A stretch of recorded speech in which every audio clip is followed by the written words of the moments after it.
Hello, good morning. It is a Tuesday, and this is the day that I try to do my videos of like tea and chat.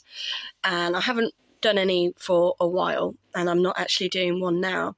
This is just a quick video because my little one's in bed still, which isn't uncommon. I mean, it's still quite early, and he's homeschooled, so I'm a little bit more lenient with the boys about them having an extra hour or half an hour sleep when I used to homeschool them.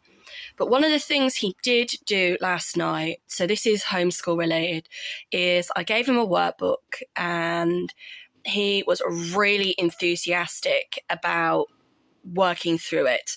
Now, one of the things that I was actually talking to a friend about last night was how so many children are dependent on technology in the 21st century.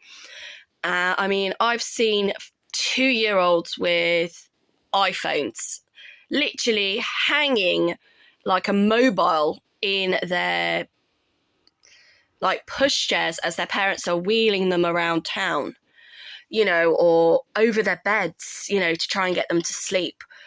Big mistake, in my opinion. I actually never even allowed my children to have access to any technology until COVID hit. And then once COVID hit, we kept being told by the schools, oh, we're going to email you their timetables, all of their assignments are going to be online. You've got to be able to log into this website. You've got to be able to do this. You've got to be able to do that. So we can prove that despite the fact that they're not in an educational establishment because of lockdown, your children are still learning. Now, I've been homeschooling my 9-year-old now for over 2 years. Even before COVID, I was homeschooling him in a fashion because he kept being sent home from school because of his SEN needs. And I just remember the moment I got told that we had to homeschool our children due to lockdown, I just literally pulled every single book off my shelves. Now, I have literally got so much educational material in this house. And I know a lot of people are very kind of skeptical about that. They're like, well, how can you have all of these books and all this educational information when you've clearly stated on social media you have got dyslexia, dyspraxia, and dyscalculia?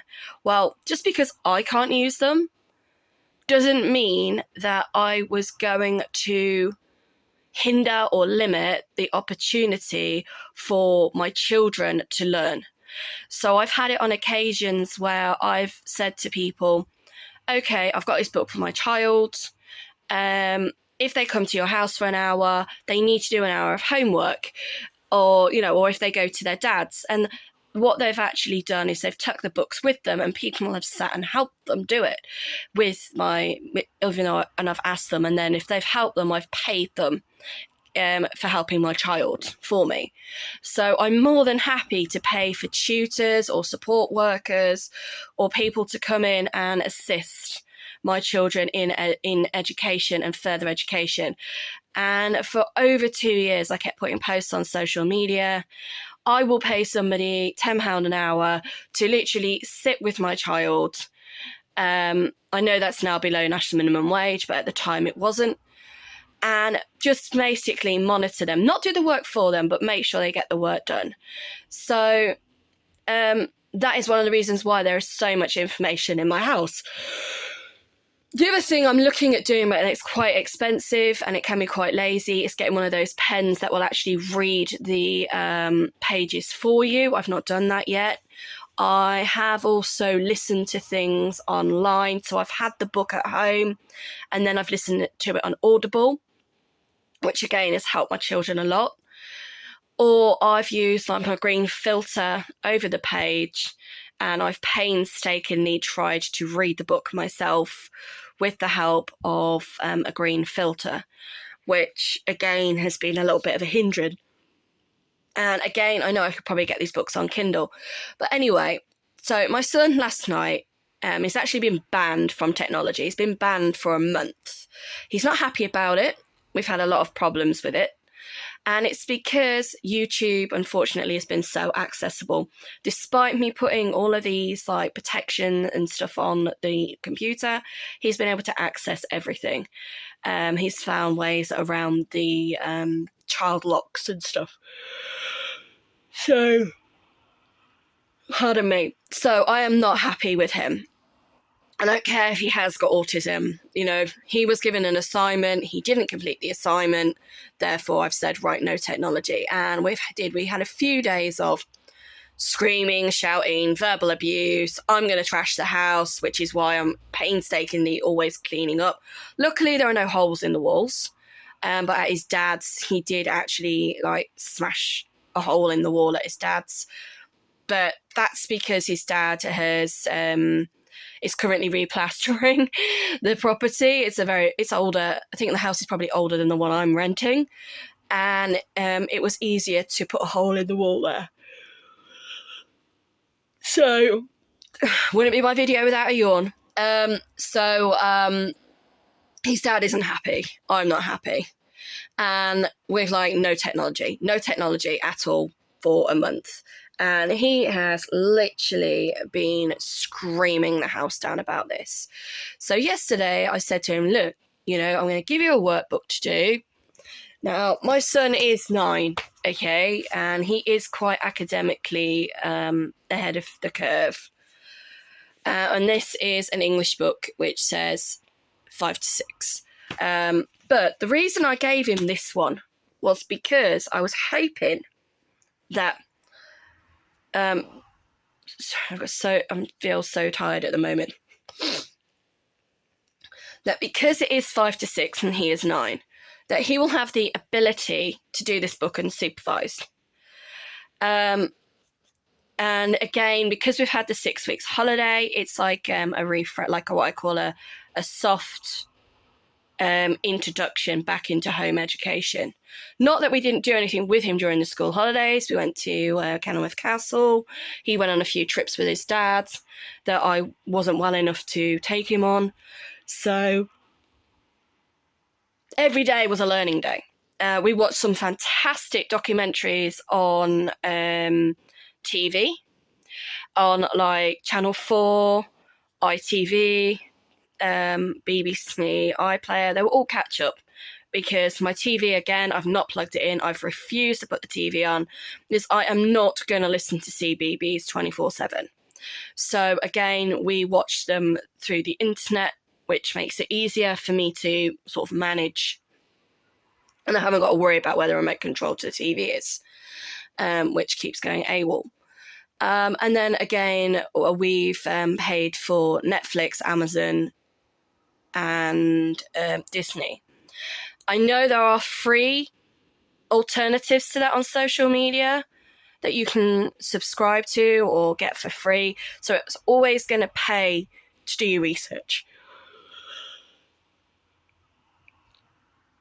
Pardon me again. But no, and he has physically actually sat there and watched these documentaries. I couldn't think of the word. And it's been amazing to see a change in him. Obviously, you know, whenever he's wanted to get up or run around or go to the bathroom or he's decided he needs food or whatever, the good thing about it being online is that he's been able to touch the spacebar on the laptop and it's stopped the program where he was, which I couldn't do if it was on a normal television. He is very like, oh, I've missed a bit. Oh my God, I can't watch the end of this program. You're such a stupid person. Why have you made me watch something when I can't watch it all because I've missed like 2 seconds of this? Or, and again, it also enables him, like if he doesn't understand something, I can say, okay, we'll put it back 5-10 minutes and you can watch that bit again. And then he'll go, all right, yeah, no, I understand now what's going on.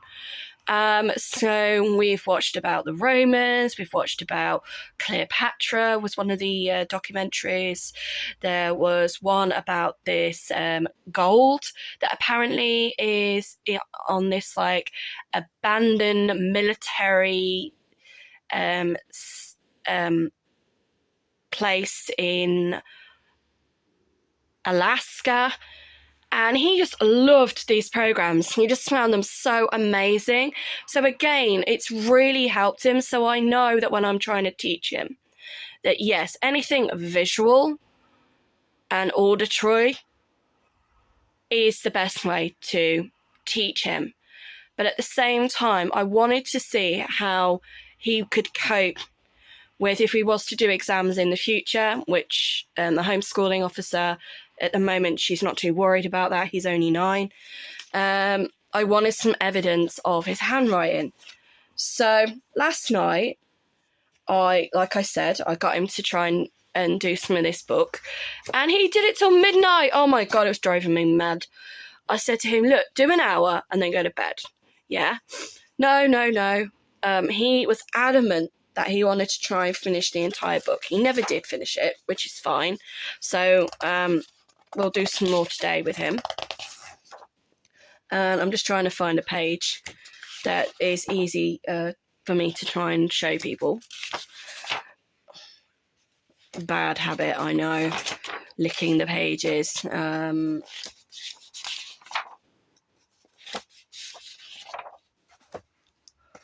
Yeah, disgusting habit, but it is something I do. So he did this one, which was called Help on the Farm. Now, what actually happens is they actually give you the words. And what you then have to do is copy those words and put them by the right picture in the box.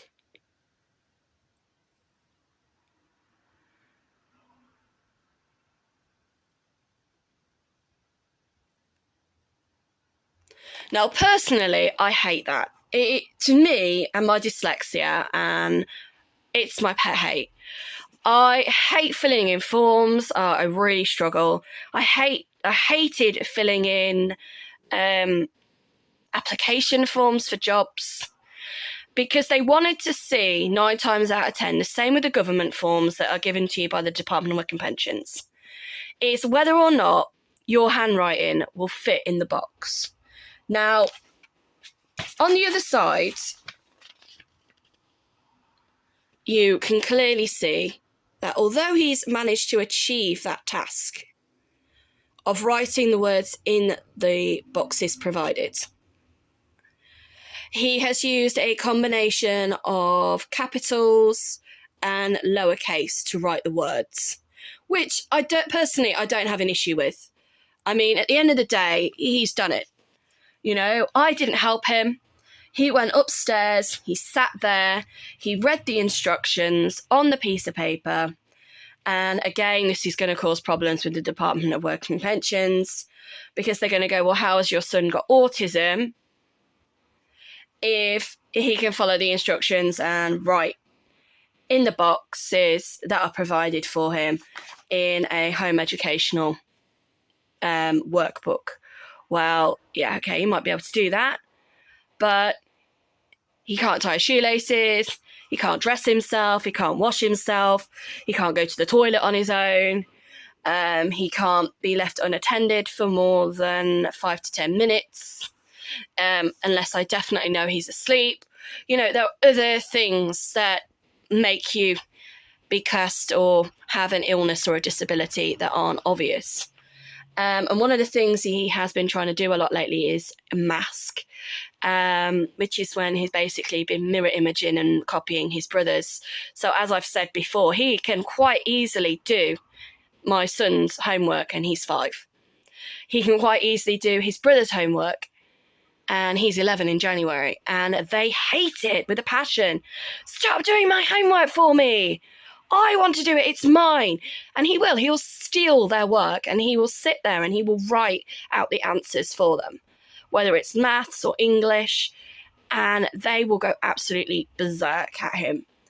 So to see the fact that he hasn't wrote anything for 6 months, it took me 6 months to get him to do any handwriting, because he's had the attitude of, why do I need to learn to handwrite when I can just use a mobile phone or use a laptop or use a computer, or I could talk into the phone and it will give me the answers.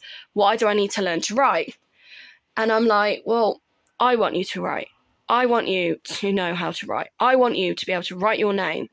I want you, even my 5-year-old was writing his name over the summer holiday. I was so proud of him for taking the initiative. He just kept asking me for pieces of paper.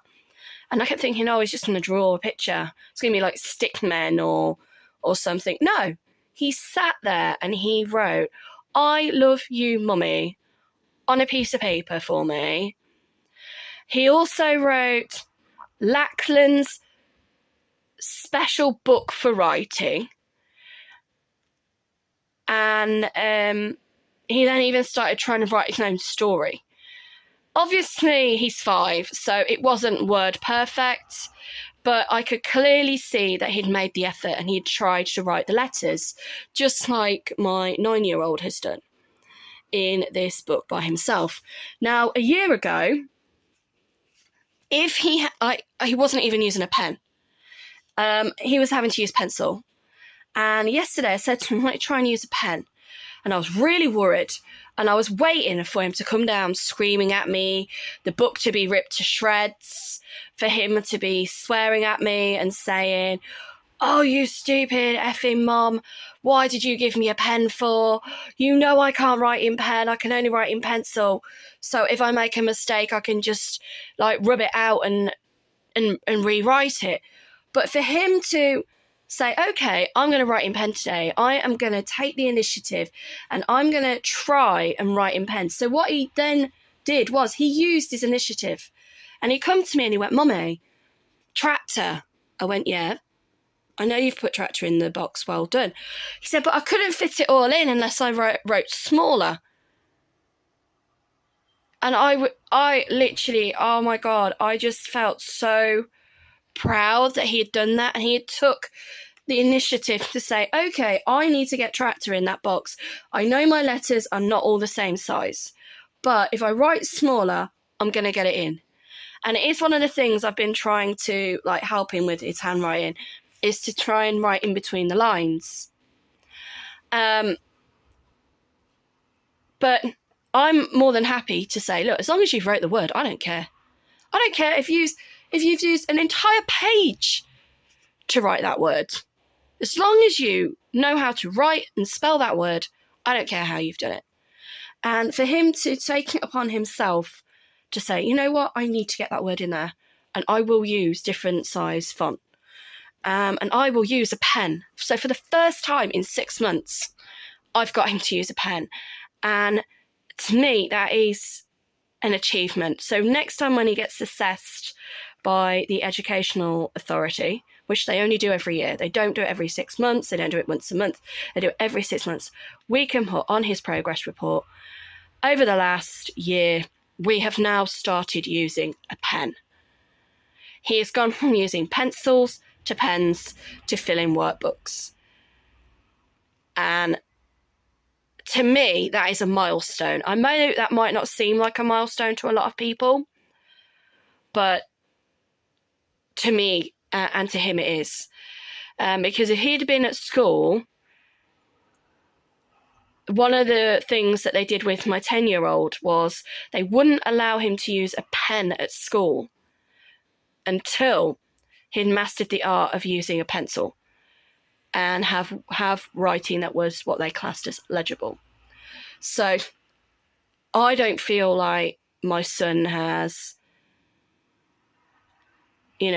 had any issues or, doing that. And I am just so proud that he has sort of took that sort of next step. To me, that shows progress. And it's what I want to be able to say, "You know what? You've achieved this. And now that you've achieved it, what else can you achieve?" I don't care whether it's took you 6 months, 6 days, 6 weeks, or 6 years to get to that milestone. You're 9. Okay, I know people that are being forced back into employment who are over the age of 50 because the government keep putting up the pension age. And not only are they being forced back into employment, they're being forced to retrain.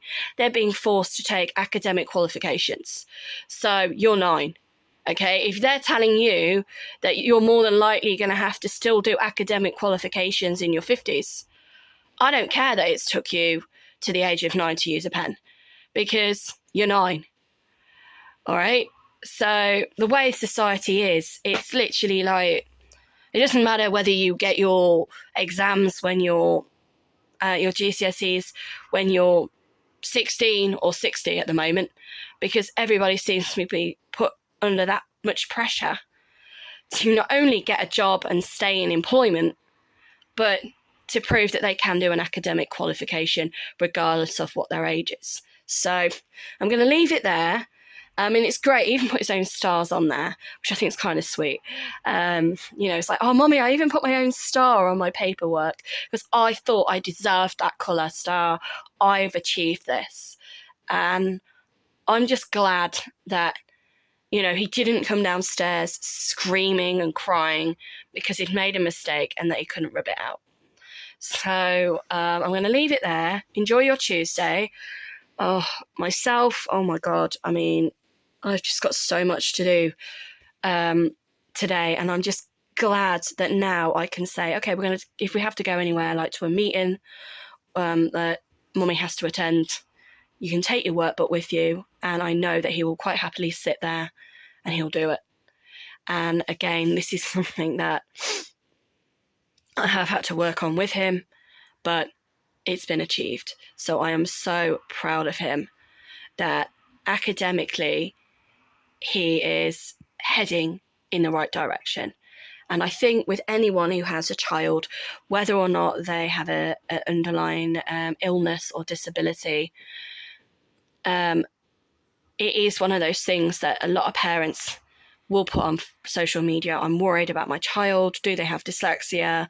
I'm worried. I don't feel that they're like reaching the same sort of milestones as their co-workers at school or, other people in the class. And to a degree, yeah, it will hinder you because they like to do, because the school have to reach so many points and goals for the national curriculum and Ofsted and all that rubbish. And they do not tailor the education to the child. So it is basically up to the child to prove whether or not they are higher, middle, or lower than what the school would class as academically acceptable. Whereas when I'm homeschooling, I can tailor everything I do for him. So I know he loves history. I know he loves geography. I know he loves anything to do with transportation. So I know if I was to give him a book and say, and it was all about trains or planes or canal boats, and I was to tailor a maths equation or write me a story about living on the canal or, okay, you've got this boat and it's in Scotland. How would you get it to Nuneaton, where you live? He would be like, well, actually, you can't. You can't transport a boat from Scotland to Nuneaton because the canals aren't connected, because you would have to put it on the back of a truck. And then he would literally sit there and go on Google Earth, which is why I don't mind him having the computer. And he would put in the postcode of this fake place in Scotland or a real place in Scotland, put in the postcode of where he lives, and he would show you how you would get from A to B. Okay, that took me... It actually took my son to show me how to do that. I didn't even know how to use that on the internet until last year. So again, when I went for an assessment, they said to me, can you plan a journey? And I'm like, no, I can't plan a journey. Well, can't you use your mobile phone and plan a journey? And I'm like, no, I don't know how to do that. But now I do. They're now saying, oh, because you know how to plan a journey, you're no longer disabled. And it's like, well, no, because I had to have my 8-year-old show me how to use my phone to plan a journey, because up until then, I didn't know. And I know people might think that's like bullshit or really hard to believe, but, there's stuff on my phone that I didn't even know I could do until someone showed me how to do it. All I used to use my phone for was phone calls. because it's a phone. I didn't know that I could use it to take photos or do emailing or, look at a photo and screenshot it and then be able to find it on social media. People have had to teach me how to do this. And it's the same with my little boy. I've not had to teach him. He's just literally got the phone and figured it out. And I'm just like, oh my God. And now I know you can write your name as well. So I am really, really proud of him today. So I'm going to leave it there and enjoy your Tuesday. And hopefully if you can glean anything from this, it is, do not worry about your children. Where there's a will, there is a way, and they will learn. It just may take a little bit longer. And the one thing that hopefully I will take from this is that patience is a virtue, and perseverance has really helped me to help my son to achieve that necessary developmental goal that, although it took 6 months to achieve, he achieved it. And hopefully this will continue in the future. So enjoy your Tuesday and keep safe, keep well, and take care of you. Oh, and anyone who obviously writes anything abusive, I will obviously remove your comments, but please feel free to write something, and also to give any feedback, or if you have any questions or queries, please don't hesitate to include those in the comments below. And yes, I am waiting for my phone to get to a particular number before I say goodbye. So goodbye.